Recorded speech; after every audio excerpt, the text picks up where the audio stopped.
మనకి ఏంటంటే 8 సంవత్సరాల తర్వాత ధరణి మనకు తీసుకొచ్చిన తర్వాత మొత్తం మనకు చాలా అవకతవకలు జరుగుతూ ఉన్నాయి. ఎందుకంటే మీకు అందరికీ ధరణిలో ఎన్ని లోపాలు ఉన్నాయని చెప్పేసి గతంలో ఒక 2-3 బాబు కొంచెం ఎవరు ఎన్నో 3 తరాల నుంచి వ్యవసాయం చేసుకు వాళ్ళ మళ్ళీ ధరణిలో వారికి అమ్మిన పేర్ల మీద సాదా బయానామా ద్వారా కానీ ఏదో కానీ సాదా కాగితం మీద కానీ డబ్బులు ఇచ్చి కొనుక్కొని 3 తరాల నుంచి వ్యవసాయం చేసుకుంటే కూడా మళ్ళీ అమ్మినోళ్ళ పేరు మీదనే మనకు ధరణిల పేరు ఎక్కడం జరిగింది. అదొకటే కాకుండా మనం హౌస్ సైడ్స్ ప్రభుత్వ భూమిని ఇండ్ల స్థలాల గురించి వాటిని అన్నిటి కూడా మనం పట్టాలు ఇవ్వడం జరిగింది. అది కూడా మళ్ళీ వాళ్ళ పేరు మీదనే ఎవరైతే అమ్మినరో పట్టేదారులు వాళ్ళ పేరు మీదనే ధరణిలోకి మళ్ళీ పేరు ఎక్కడం జరిగింది.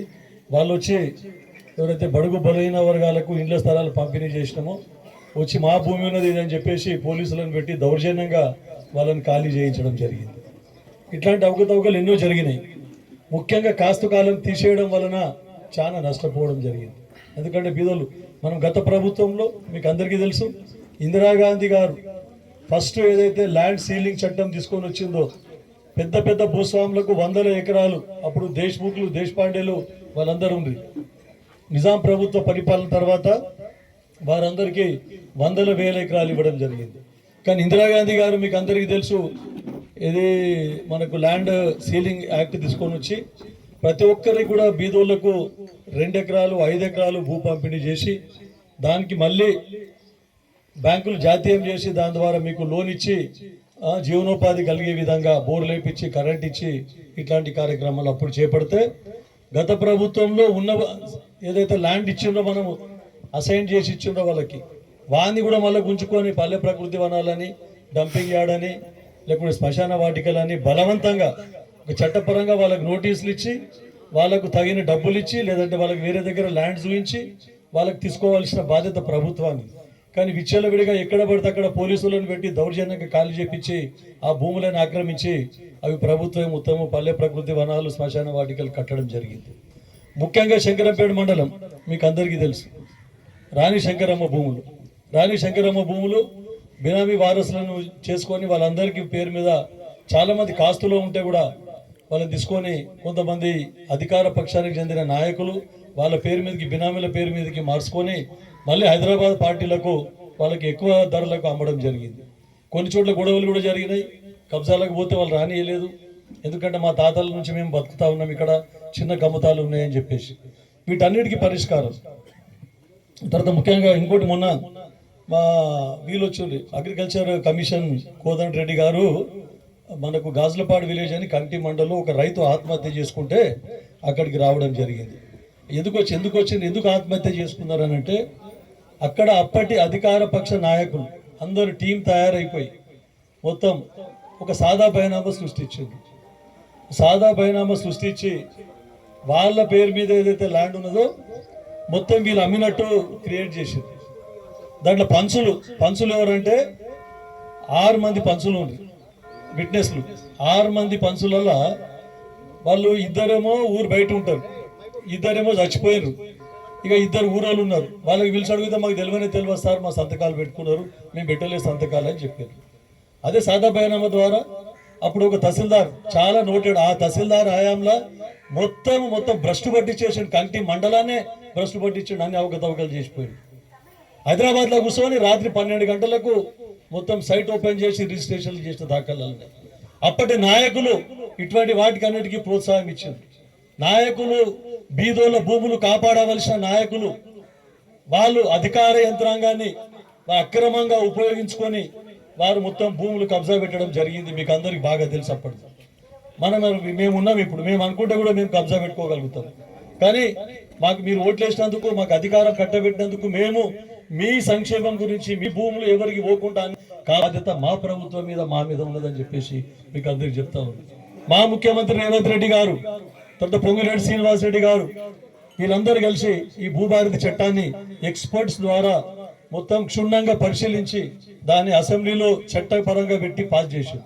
ధరణిలో ప్రతి సంవత్సరం చెప్పాలి, ఇది అయితే లేదు పిఓబిలో ఉన్నది, ఇది గవర్నమెంట్ ల్యాండ్ మొత్తము ఒక 100 ఎకరాలు ఒకవేళ పట్టాల 5 ఎకరాలు 10 ఎకరాలు గవర్నమెంట్ ల్యాండ్ అని ఉంటే కూడా 100కు 100 ఎకరాలు కూడా మొత్తము ప్రొహిబిషన్లో పడింది, అంత గవర్నమెంట్ ల్యాండ్ అని పడింది. దాన్ని మార్చి అరే నా బిడ్డ పెళ్ళి ఉన్నది 1 ఎకరం సార్ 2 ఎకరాలు ఉన్నాయన్న 1 ఎకరం అమ్మేస్తామని అంటే కూడా అమ్మనికి అవకాశం లేకుండా అటువంటిది ఉండింది.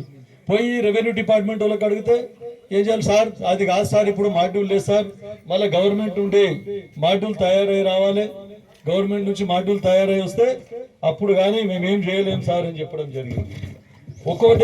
ఒకటి అటువంటి మాడ్యూల్స్ తయారు కానీ 8 సంవత్సరాలు పట్టింది. అయినా కంప్లీట్ కాలేదని ధరణి తీసేసి భూభారతి అని ఎక్స్పర్ట్స్తో లోపాలని సవరించాలనే ఉద్దేశంతో ఇది పెట్టిండ్రు. ధరణి తర్వాత ఇంకా ధరణి లోపాలు మీకు చెప్తాను. గవర్నమెంట్ ల్యాండ్ మనకి కానీ ఆన్లైన్లో గవర్నమెంట్ ల్యాండ్ అని పడింది. దాన్ని అడ్వాంటేజ్ తీసుకొని అప్పటి డిప్యూటీ తహసీల్దార్ ఏం చేసిండంటే కనీసం 150 మందికి గవర్నమెంట్ ల్యాండ్ అందరికీ ఒక్కొక్క ఎకరం 2 ఎకరాలు ₹1,00,000 తీసుకొని 1 ఎకరం 2 ఎకరాలు పట్టా చేసి ఇచ్చిండు వాళ్ళకి. అంటే కబ్జాలకు పోలేదు, కానీ ఇక బ్యాంకు లోన్లు అవి ఇవి లేకుంటే మనకు రైతు బంధు అవన్నీ పడ్డాయి. కానీ భూమి ప్రభుత్వ భూమి, ప్రజల భూమి, అది ఫారెస్ట్ భూమి అని కూడా తెలియదు, రికార్డుకు గవర్నమెంట్ ల్యాండ్ అని పడ్డది. దాన్ని అలసిగా తీసుకొని మొత్తం ఇక అత్త సొమ్మల్లు దానం చేసినట్ల మొత్తం వాళ్ళ ₹1,00,000 తీసుకొని చేసేసారు. ఇట్లాంటివన్నీ జరిగినాయి. అదొకటే కాకుండా అసైన్ ల్యాండ్స్ మొన్న కల్లేరు మండలంలో ఒకటి బయటపడేది బీపేట్ విలేజ్. అసైన్మెంట్ ల్యాండ్ వాళ్ళ తండ్రి చనిపోయాడు, తండ్రి చనిపోతే పిల్లల పేరు మీదకి వారసుల పేరు మీదకి రావాలి. వారసుల పేరు మీదకి మార్చకుండా అప్పటి టిఆర్ఎస్ నాయకులే, నేను చెప్తున్నా టిఆర్ఎస్ నాయకులే, అప్పటి ఎమ్మెల్యే సంబంధికులు వాళ్ళ బినామీ పేర్ల మీద మొత్తం 6 ఎకరాలు ఎంత ఉన్నది మొత్తం ఎక్కించుకున్నారు. ఏంది కథ అని అంటే వాళ్ళ ఊర్లో పంచాయతీ పెట్టిండ్రు, మా భూమి మీ మీదకి ఎట్లా వస్తుంది, మేము వారసులం, మా తండ్రి చనిపోయాడు, హక్కు మాకున్నది కదా అని తహసీల్దార్ పోయి నిలదీస్తే వాళ్ళ ఊర్లో పంచాయతీ పెడితే ఊర్లో వాళ్ళు చెప్తారట మా పేరు మీకు ఎక్కించుకున్నామా మేము, అవును ₹6,00,000 ఇచ్చినాం తహసీల్దార్కి ఎక్కించుకున్నామని. అంటే ఎమ్మెల్యేకి కూడా వాటా ఉన్నదని చెప్తారంట. సిగ్గుండాలి అయ్యమ్మ, తహసీల్దార్కు సిగ్గుండాలి, చెప్పేటోరికి సిగ్గుండాలి. ఆ తహసీల్దార్ పనిష్మెంట్ మీద వచ్చిండు, కల్లేరు మండలం తహసీల్దార్ మా దగ్గరకు వచ్చిన వాళ్ళందరూ పనిష్మెంట్ మీద వచ్చి తహసీల్దార్ ఏం చేయాలో నా కర్మ, నారాయణఖేడ్ నియోజకవర్గానికి డిప్యూటీ తహసీల్దార్ చేస్తుంటే చాలా బాగా చేసుకున్నారు. తహసీల్దార్లు వచ్చిన తర్వాత అందరు పనిష్మెంట్ మీద వచ్చి తహసీల్దార్లు 4 తహసీల్దార్లు పనిష్మెంట్ అక్కడ ఏదో తప్పు చేస్తే నా దగ్గర తెచ్చి పడేసారు. నాకు ఇబ్బంది అసలు ఇట్లా నిమ్మకు నీరెత్తినట్ల. డిప్యూటీ తహసీల్దార్ యాక్టివ్ గా చాలా బాగా పనిచేస్తారు.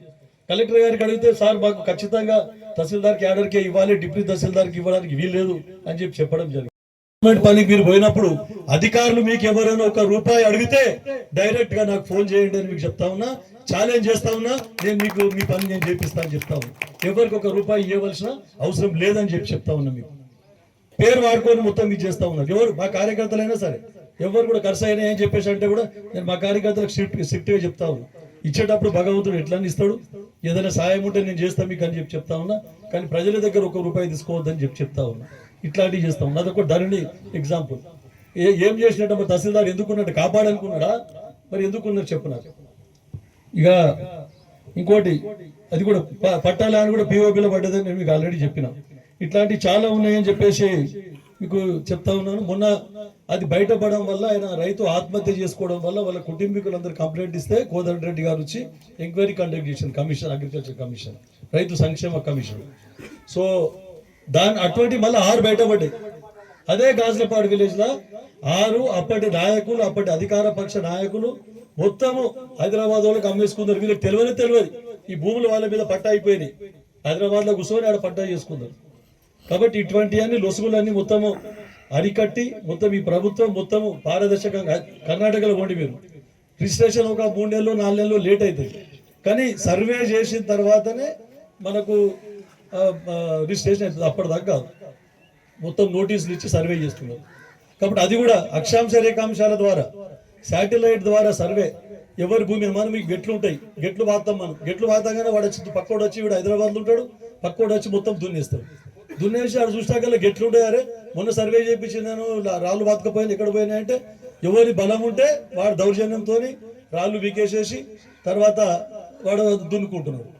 అట్లాంటి జరగకుండా రాళ్ళు పోతే కూడా మళ్ళీ సర్వే చేస్తే, డిజిటల్ సర్వే చేస్తే అక్షాంశ రేఖాంశాలు సెటిలైట్ తోని నీ భూమి ఒక గుంట కూడా ఎక్కడ పోకుండా పకడ్బందీగా నీ రిజిస్ట్రేషన్లు ఎంతున్నదో, నీ పాస్బుక్లు ఎంతున్నదో అంతా కరెక్ట్ గా మరొక తెలిసే విధంగా పకడ్బందీగా ఈ సర్వే నిర్వహిస్తూ ఉన్నారని చెప్పేసి కొంచెం ఆలస్యం కావచ్చు.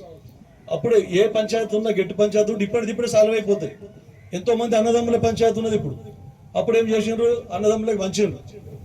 బాగాలేని భూమి యోనికి పెద్దోనికి బాగాలేని భూమి ఇచ్చింది. బాగాలేని భూమి ఇచ్చినందుకు 2 ఎకరాల వరకు ఎక్కించింది. అదే సాదా బైనాం మీదనే, రిజిస్ట్రేషన్ లేదు, ఏం లేదు. ఇప్పుడు అన్నదమ్ములు వచ్చి కేసు నాకు వస్తుంది సార్, నాకు 2 ఎకరాలు వానికి ఎట్లా ఎక్కిస్తారు. మళ్ళా సార్ వాంది రోడ్కున్నా సార్, నాది ఎన్నుకున్నా సార్. అప్పుడేమో వెనుకకు భూమి రోడ్కుంటే పశువులు అవన్నీ వేసిపోతాయని వెనుక భూమి ప్రిఫరెన్స్ ఇచ్చి నాకు వెనుక భూమి కావాలని తీసుకుంటుంది. ఇప్పుడేమో రోడ్కు డిమాండ్ అయ్యేసరికి నాకు అడ్లు వస్తుంది, నాకు అడ్ల పాలు వస్తుంది సార్ అని చెప్పేసి అన్నదమ్ముల మధ్యన ఇటువంటి పంచాయతీ వస్తూ ఉన్నది. కాబట్టి అవేమన్నా ఉంటే ఇప్పుడే సాల్వ్ చేసుకొని, ఇప్పుడే సెటిల్ చేసుకొని, ముంగట వెనుక అనేది లేకుంటే ఎక్కువ తక్కువ అనేది అవి కూడా ఇప్పుడే ఏమైనా పంచాయతీలు ఉంటే ఇప్పుడే వస్తాయి సర్వే చేసేటప్పుడు. ఇప్పటికిప్పుడు నిజాం పీరియడ్లో ఎట్లయితే సర్వే చేసి పకడ్బందీగా చేసారో ఇప్పుడు కూడా మళ్ళీ సర్వే చేసి ఇవన్నీ ప్రాబ్లమ్ సాల్వ్ చేసే విధంగా ఈ ప్రభుత్వం కృషి చేస్తూ ఉంది. చిత్తశుద్ధితోని అధికారులు కూడా చిత్తశుద్ధి. ముఖ్యమంత్రి గారు ఎంత చిత్తశుద్ధితో పనిచేస్తున్నారంటే దీని మీద ఒక 10 సార్లు రివ్యూ పెట్టారు. భూభారతి మీద పొంగులేటి శ్రీనివాస్ రెడ్డితో క్యాబినెట్ సదస్సులతో 10 సార్లు రివ్యూ పెట్టి ఏం ప్రాబ్లమ్స్ ఉన్నాయి అని చెప్పేసి రైతులను కూడా అడిగినరు, సర్వేయర్స్ పిలిచి అడిగినరు. తర్వాత ఏముంది మీకు ప్రాబ్లమ్స్, ఎక్కడెక్కడ ఇంకా ఏమేమి లొసుగులు ఉన్నాయి, ఏమేమి వస్తున్నాయని చెప్పేసి. అందుకే ఆలస్యం అవుతుంది. కొంతమంది ఏమంటున్నారు నా దగ్గరికి వచ్చి, సార్ మనం భూభారతి తెచ్చినాం సార్, ధరణిలు ఎత్తున్నది అంతే ఉన్నది సార్, ఇంకా ఏం ముంగడికి పోతలేదు సార్, కలెక్టర్ దాకా పోయినాం సార్, ఇంకా ఎట్లుంది అట్లే ఉన్నది సార్, పనులు అయితే లేవు సార్ అని. కానీ నేను చెప్పిన ఇది పకడ్బందీగా మన ప్రభుత్వం చేస్తూ ఉన్నది.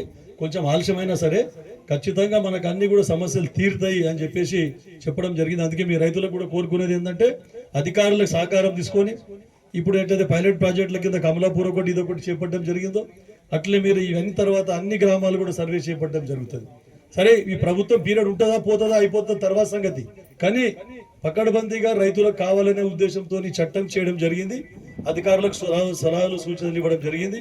దాని ప్రకారం అన్ని మళ్ళొకసారి రీసర్వే చేసి ఎవరి పాస్బుక్లు వాళ్ళకి కరెక్ట్గా ఇచ్చే విధంగా ప్రభుత్వం కృషి చేస్తూ ఉంది. రైతులు కూడా దీన్ని ఉపయోగించుకోవాలి, అధికారులు వారికి సహకరించాలి, అధికారులకు మీరు సహకరిస్తే అన్ని సమస్యలు సాల్వ్ అవుతాయని చెప్తూ ఈ అవకాశం ఇచ్చినందుకు అందరికీ ధన్యవాదాలు తెలుపుకుంటాను.